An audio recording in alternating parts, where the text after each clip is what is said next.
मीठी छुरी छो नजर का तिर गे, नजर से दिल ही दिल का चिर गे। किया एना तू भाव खाई छी, किछ कहे छो त आँख देखबै छी। मीठी छुरी छो नजर का तिर गे, नजर से दिल ही दिल का चिर गे।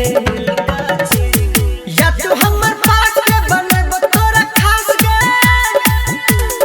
या तू हमर पास के बनबो तोरा खास गे। एना सुन गे फूल झड़ गे छोरी, तुछ माल टनाटन गे।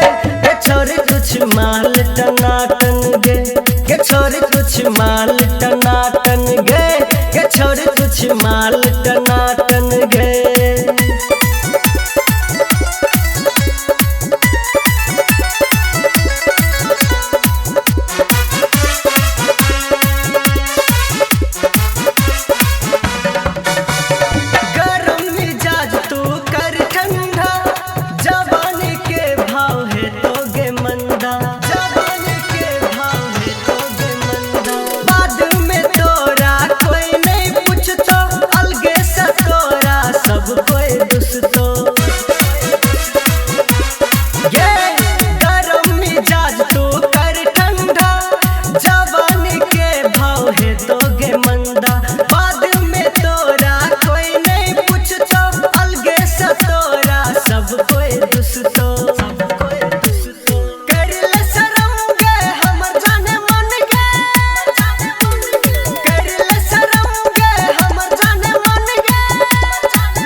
माल टनाटन गे, गे छोरी तुछ माल टनाटन गे।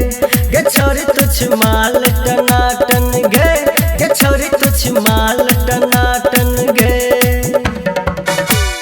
देख तोहर रूप रंग मन कर लूट ले हम, देख तोहर रूप रंग मन कर लूट ले हम।